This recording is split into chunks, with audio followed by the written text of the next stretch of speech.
ये 120 बीघे का चक है।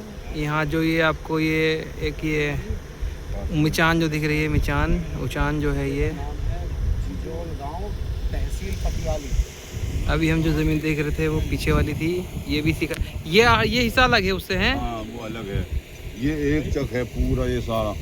जो पेड़ लग रहा है वो, चलो चलो चलो चलो, चलो।